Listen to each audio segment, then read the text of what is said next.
A very good afternoon to all of you and welcome to our live broadcast from the University of Oulu pop-up space in the city centre. Today our title for this session is We Are Hiring, HR Managers Unleashed. And we will be talking about the employability of our international students from the regional stakeholders' point of view. My name is Angela Suorsa. And I'm Career Service Specialist and Employability Developer at the University of Oulu. Today, I will be the host of this program.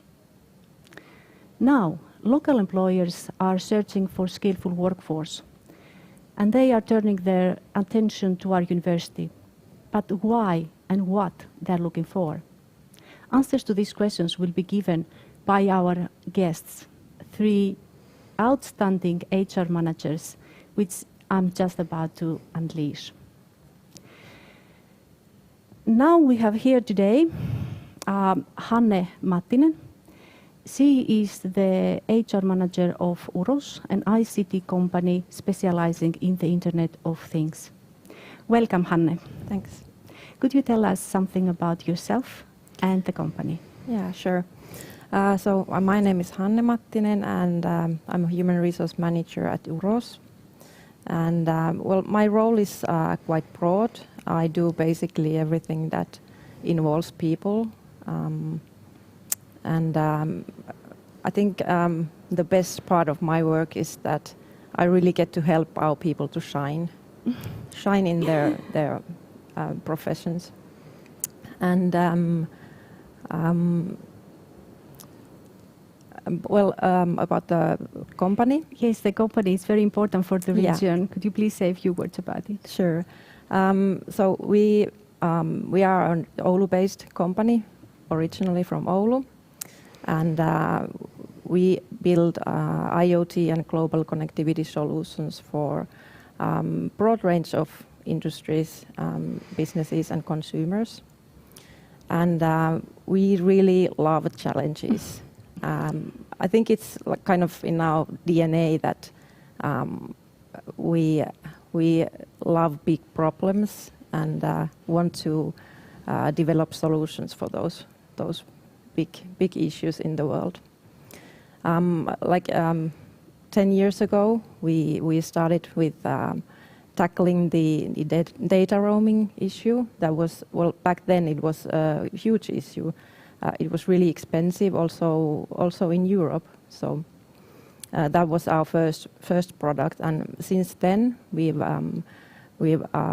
taken some other big issues in the world, like the water management. We've started to develop solutions for water distribution networks, and how can we take better care of that important resource. But we aren't doing this alone. We very much value relationships and networking. So we've partnered with some of the key players in the industry, like with what we've done with the UROS Innovation Center with Qualcomm, and also the Oulu University partnerships. Thank you, Hanne. Our next guest is Tuomas Halonen. He is an HR manager in the city of Oulu, and Tuomas will speak later on about a very interesting matter related to early childhood education. Welcome, Tuomas. Could you tell us too something about yourself and the city? Hello, Angela, and good afternoon to you. Actually, I come from HR manager level on education and cultural services of City of Oulu. Mm-hmm. And I'm the lead of HR team over there. And my work is to support directors and supervisors over there on HR things and processes, and to improve our directing processes compared to working people. And actually, City of Oulu is employing around 11,000 people altogether, around that. And there are all the time workplaces going on, and we are looking for talented people. And of course, we want to speak on our strategy about school city Oulu. That means that we have a lot of schools on primary level, but also we think that the university and the other schools are part of the city school Oulu. And we are doing a lot of things together with also on university, and I think that there are a lot of aspects that we can do better on future, and let's see what those aspects are on later on. Thank you, Tuomas. And now I would like to introduce you to our very own HR manager at the University of Oulu, Heidi Huttonen. Heidi, welcome today, and could you please actually tell us who you are and what you do in our university? Sure, thank you, Angela, and thank you for inviting me. So my name is Heidi Huttonen. I work as an HR specialist with the University of Oulu and also as the team lead for our recruitment and employment team within the HR services. And my own work focuses pretty much on recruitment processes and practices and developing them, and then also on international HR matters, on employees that move to Oulu to work here and employees who do work assignments abroad. Very important role for us. Thank you for coming. Thanks. Perhaps we could begin by asking why the University of Oulu is important to the region and to the companies and to the city. Well, for UROS it's extremely important. Actually, last year we announced a partnership that's going to help both UROS and the university. The university kind of gets comes closer to the businesses, and UROS can then utilize the experience and know-how that the university has. So, well, in practice, how it shows is that the students can come to us and write their master's thesis, for example, with us. We also do a lot of research and development cooperation with the university. And then the university also offers us education for our staff, and they are really tailored trainings to our needs, like for example in 5G and IoT. Yes, Hanne, UROS is a very important company for the university. That is true. We are taking you as a bright example for us. Tuomas, maybe you want to say some things of the city, since we are University of Oulu. I think city is very, very close. Yeah, like connected. I said on the introduction that we are like partners with university, the city of Oulu and university together. And I think that there is like two things what has to be mentioned. Research is one of those. And with research, we can improve our services in the city of Oulu, all the way from education to cultural services and also to healthcare and ICT and so on. And the other thing is jobs, because we have 11,000 workplaces over here in Oulu, and all the time we are looking the most talented people, for example, to healthcare or to the education, and university is the one who is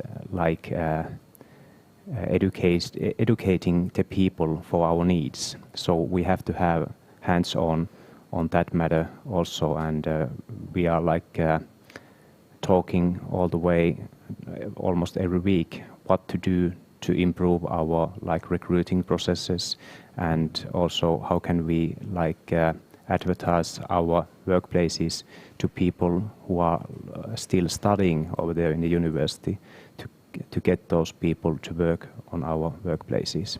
So we are together. Oh, that's great. And from one big employer in the region, Heidi, that is actually a question for you. What is the role of the university also as another major employer of international talents in the region? Well, of course, I would say that our recruitment is quite focused on teaching and research jobs. So by doing quality recruitment with successful recruitment, we can create better teaching, better improve our research all the time.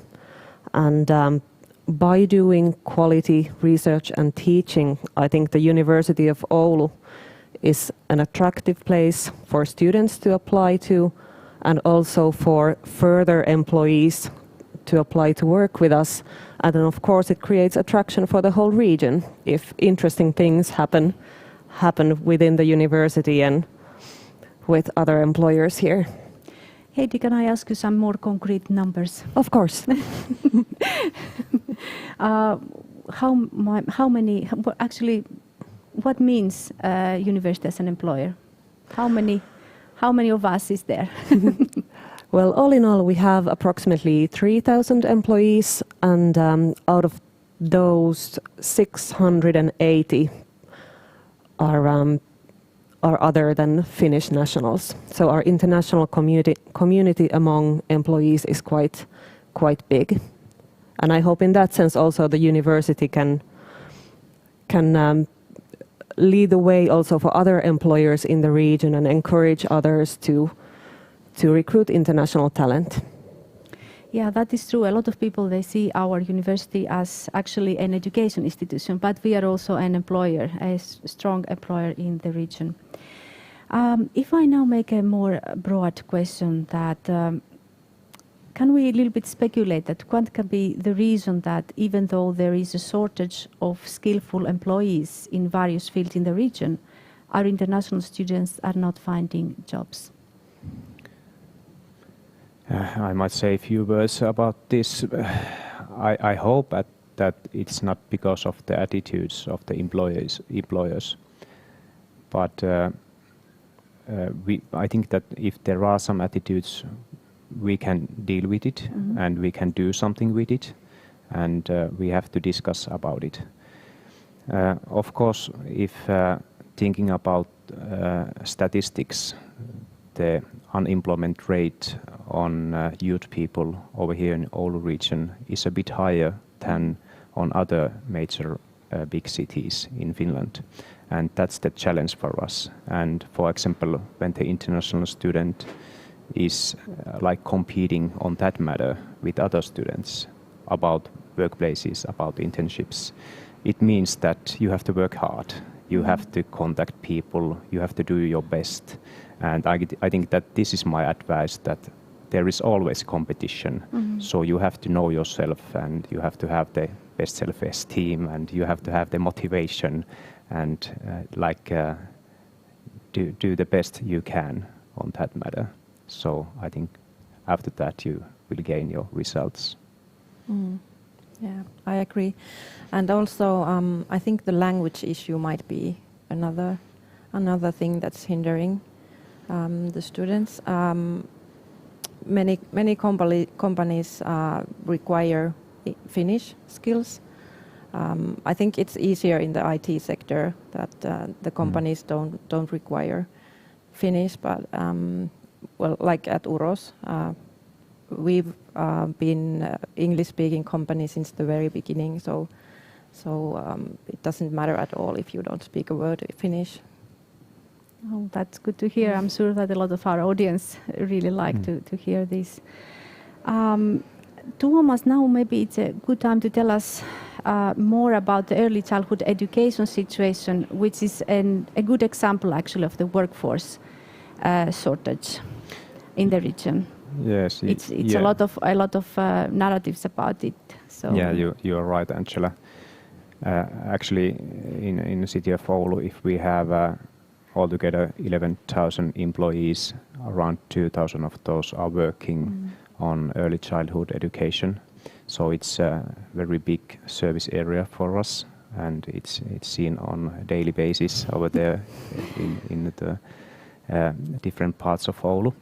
But the main thing on early childhood education is that, for example, Keva, who is dealing with the public pensions, announced a research that on the year 2030 there is going to be short of 5,000 people on early childhood education teacher places, and that is a huge number.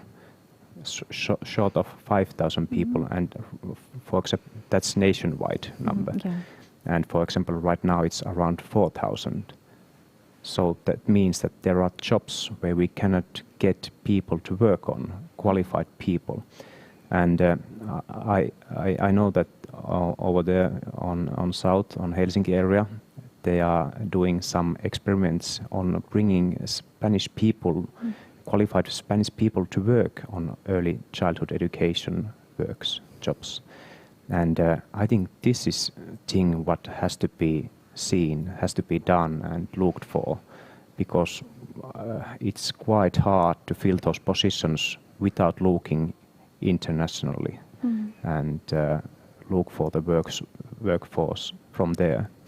And for example, on this experiment, they are having courses where they can people from Spain can learn Finnish to be able to work on the jobs here in Finland, and I'm really keen on that. What's the results are going to be? But for example, the situation in Helsinki area is much more worse about the workforce or the availability of the workforce. But it's getting harder over here in the Oulu region. So we have to look like open-minded and let's see what the future brings on that matter. But there are some difficulties. And let's see if we could actually collaborate with the city and see if the university can actually answer to the need. Yeah, of course. Universities' international degree programs encourage internships and traineeships. Are internships or thesis writing part of your strategies for spotting talent? Hanne? Definitely, yes. Yes, we have many students working with us. They are working part-time. Some of them are writing their thesis at the same time. Some of them are concentrating only on thesis writing. There are many options, and those options can be negotiated really case by case. Tuomas, you just telling me about a very just now a case that you just pop up, and you have some good advice.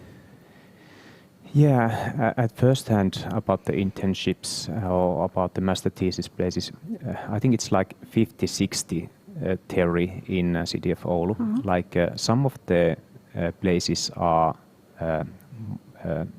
advertised over there in the university. For example, we have like Gradupooli, pool of master thesis places with the facility of education, and it's like a yearly process. And the master thesis subjects are coming from our strategy, and we really need those research on that area, and it will gain some results on improving the strategy or the services over there. So that's the 50% of the thing that we have the master places or we have the internship places. But the other hand, like the 60, is coming from that people contact the right persons over there in the city of Oulu. And from my experience, you should contact some of the team members from the teams or the workplaces where you want to work, because it might be easier to get to contact and to talk with the right persons about the internships or the master thesis places. Because usually the directors or supervisors are so busy that they might not have time to talk with the students. So, for example, on my team, I have had interesting results on that matter. That one of university student contacted my team member and and one of the students is coming to my team for internships. And so that's the advice, like when contacting and calling, not to the top level, maybe on the second level. And also another thing, if one can get from the university this like a fund or something like 1,000, a little bit more euros, you should mention about that when calling to the employer about and when trying to get the internships. And the third answer or thing what one should remember is the motivation and attitude, and do your best when you are contacting and when you are selling yourself, and what do you have to offer for the employee or for the team member or for the director.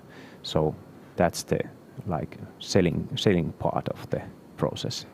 Excellent tips, excellent tips. Thank you, Tuomas. What about us, Heidi? Are we taking internships in the university? Yes, we are.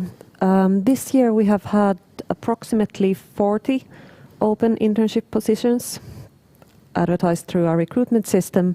And of course, there are still some positions that are advertised through other networks, or that students contact us directly or the units directly. But we aim to have the majority of the positions openly advertised so that everyone would have the opportunity to apply. Do you have any other strategies to spotting talent, except the internships and master thesis? Can you spot the talent somewhere else in other cases and other situations? Well, we participate in a lot of recruiting events for students and for other job hunters. Then we do also some cooperation with the student guilds. Then we have many different strategies, and those are just a few. But let's move now to talk about the recruiting process.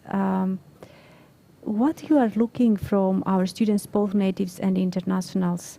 Some of them, they have already a second degree, and they are top of their class.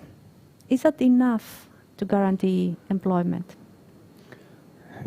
If I can say, I have the basic or mandatory statement for this kind of question, that no one brings the job to your bed or to your home.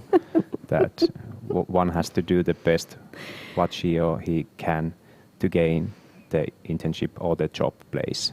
Because of course there are cases like with doctors and like in ECT sector or some place that some talent spotting person or headhunter can call to your home and say that I have a workplace for you. But usually it's like that. That's that you have to do something. You have to write your CV and you have to have all the package over there, and you have to call places and you have to visit places and so on.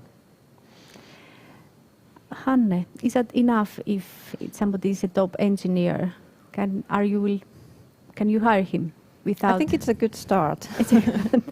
Education is important, but when you are young, when you just maybe graduated, the education is really not something that differentiates you from the 200 other students that are applying for the position. So I would, I'd say, pay attention to the soft skills. That those are also something that the employers are looking for. Be it communication skills, team working skills, anything that sort of. And many times you can spot them in the job advertisements. That those are what kind of soft skills the employer is looking for. That is go directly to my next question, that from the CV we can see if someone has professional skills, but the soft skills and transferable skills are the ones that finally gives them the job. So what are the most important transferable skills for you? Well, I would say communication skills, interaction skills, teamwork skills. But of course it depends on the job quite a lot. And in some jobs it could be Finnish language skills in addition to the hard skills, so to say. Hanne, the top 3, if you could say. What we always look for in people that we're going to hire is that they are eager to learn. Mm-hmm. We work in innovations, so it's really important that you develop yourself and your professional skills and learn every day something new. Then we also look for collaboration skills. That's really important because we work in teams and between teams, so you really need to be able to work with colleagues and express yourself, communicate effectively. Tuomas, you already have given us 1/3 of the answer, motivation. What is the other 2? Let's say the top 3 soft skills. So motivation, I suppose, is one, since you mentioned before, but... Yeah, I think that I also mentioned about like the synonym of motivation, but the attitude towards the job and towards the team and towards yourself, and also compared to that, the self-esteem. You have to show that you are certain what you are doing and what you want to learn. And for example, I am just recruiting on one place, on specialist for one HR place, and this is one tip. I might not answer to your question, but if I ask, tell me about yourself, would you rather list what you have on your education and on your workplaces? Would you rather list your CV on the interview, or would you rather tell about yourself? Who are you, where you are coming from, what you are motivated from, and so on. So these are 2 things, and if I'm asking, tell me about yourself, I'm really looking on this side, not the CV side, on the first question. So that's one tip. There are a lot of narratives about discrimination and bias during the recruitment process.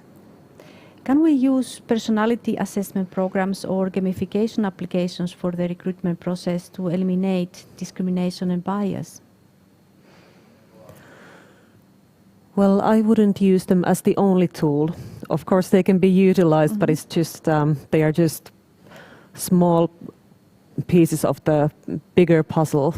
So they are useful tools, but they are not the only tools and shouldn't be used alone. So you can't imagine hiring somebody without interviewing him? Not with the current tools, not yet today. Maybe sometime in the future the tools will be so developed, but not yet. Hanne, as a ICT company, what is your answer? Well, I have to agree with Heidi that I wouldn't hire anybody without an interview, be it video interview, phone interview, or face-to-face, but I wouldn't do it without an interview. What about you, Tuomas? It might be quite hard in a public sector and in a city sector, and thinking about the workplaces what we have, for example, because of the jobs are service jobs and you have to work with kids and you have to work with patients, so it might be quite hard, but maybe in future in certain level jobs. But for example, for me, when I'm doing with helping directors to recruit other directors, for example, over there, it's really hard to recruit without seeing the person and without having the normal interview. So that is a case that artificial intelligence lost. For now. Let's now, see what the future brings. Heidi, this question is now for you. Many employers are scared of recruiting international students or graduates since they think the recruiting process is too difficult and complicated with resident premise, insurance and so on. How can we as a university and the HR unit can help the students and help the employers? Well, I would say at least for the employers, networks are really, really important and really useful. Because when you get to talk to other employers and you get to discuss different solutions together, you will actually find that, well, it's not that difficult. It's business as usual. There are quite clear rules in Finland how the permit processes proceed, and also that the Finnish authorities are working to make the processes quite smooth and improving them all the time. So in that sense, I think it's useful to network and talk to others and share experiences. If a student is uncertain, can actually contact our HR unit in our university and ask? Well, of course. I mean, the permit process is in the student's own hands or the future employee's own hands. But of course, if there are problems in the process, they can always ask for help, or if there are some specific issues. And then, of course, they can also contact the authority, and Migri is often the best place to find the answers. But then we support in our end with the things we can. So they have support from us as well. Do you always advertise your open internships, master thesis, subject or jobs? How much do you use your own network? Well, we don't always advertise the jobs. Some of them are hidden. We actually we have this kind of talent community that you can. Basically, it's like sending an open application to our system, and that's what we are always keeping an eye on, and checking if there are interesting candidates there. So that's something that might be useful to check. So yeah, not all positions will be open and advertised. Can you give a rough estimation? Rough estimate? I've heard estimates that 80%. Yes, that's why I'm asking, because 80% of the jobs are hidden, but I would maybe scale it down a bit. I'd say 50. Okay. Ish.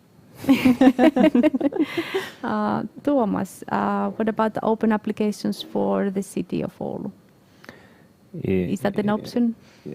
Yes, it is an option, but I don't know about the results normally on that basis. If talking about the public workplaces, there is a law that when you are using you are doing on a certain job like teacher positions and so on, this has to be open, and it has to be on public network that we have this workplace over here. It's open and you can apply for it if you have the competencies and so on. And also a lot of our jobs are filled on inside basis, 11,000 people working in the city of Oulu. You can advertise your job on inside, and someone from other side of the town is coming to other workplace. But a hidden job, for example, on the what have on the ICT side, there might be some, but I don't know. Usually, it's quite open. Normally. So not hidden jobs in the city. Everything is open. Not really. Maybe some hidden jobs might be those internships or master thesis places where we can be spotted after contact, and about those two, like student and the supervisor or the team member and so on, they discuss about it and they create the place for that matter. But normal jobs, they are public. What about our university? Well, we also have the principle similar to, as Tuomas said, that jobs are open. and that we advertise all the positions. But of course, with internships, there are sometimes positions that are kind of created in a sense that they remain hidden. But the emphasis is to have them more and more open all the time. So that is very, very good and positive to hear that the hidden market in the region is actually lower than the average of the country. Our master programs last for 2 years. When is the right time for the students to start thinking about employment? No, I might say that immediately and all the time. For me, I think it's like these things goes together, studying and working.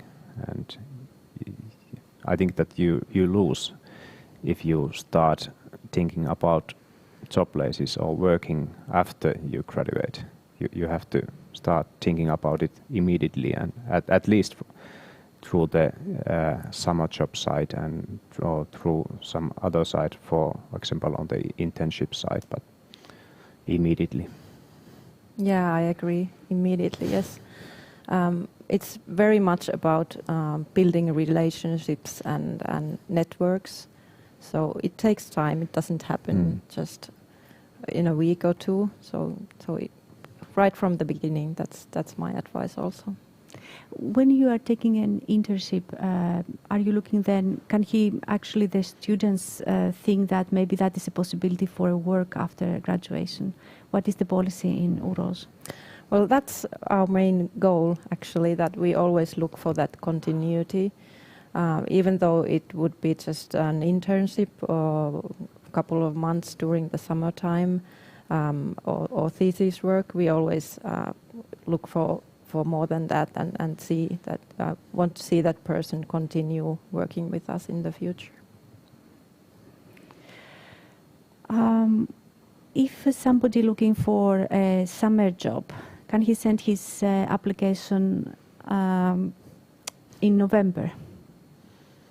That is a little bit about time management. I have a lot of students who already in November they are sending applications to different companies, and then in December they have already decided that, oh, I can't find a summer job.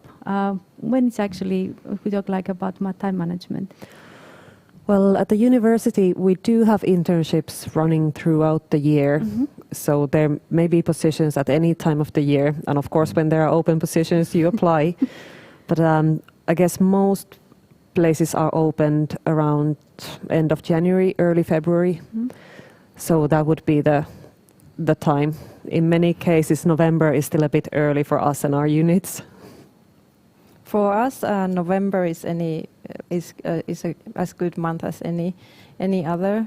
We do recruit throughout the year, so it doesn't really matter when you are sending your application. Tuomas, what about the city? If it's on this 50-60 thing, so if on the 60 side and you are going to create the internship, you can call every time. It doesn't matter like it's November or is it the summertime. But if you are like gaining the internship during the summertime, I think that the best is to contact on December to February. November might be a bit early. And when contacting, I think the best way is to call first, not to send some email or so. And to call the right people and maybe call a few people to gain the results, because the first call might not be the most valuable one. All right, to finish off, a couple of very simple questions. Actually, I would like to ask you some question, and I give you a word and you give a word back to me. Does that work? So, Tuomas, diversity. One word.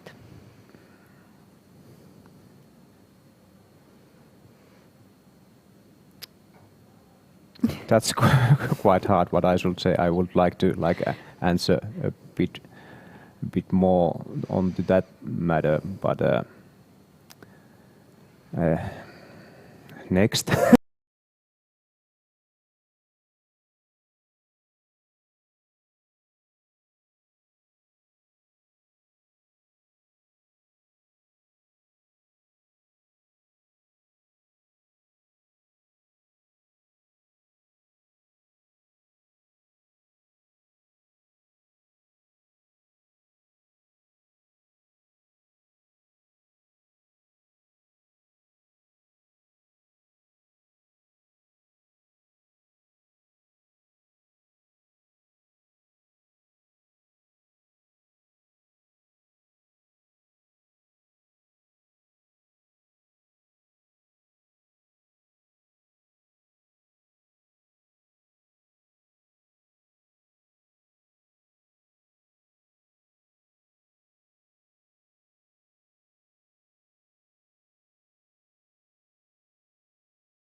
I will ask international talent responsibility, and then we can close. And early childhood education, just throw a word. It's like Guido. Okay, Tuomas, back to you to a much more easier word, actually 3 words. Early childhood education. Valuable. Heidi, international talent. Well, diversity, Responsibility. values, Video CV. not always necessary.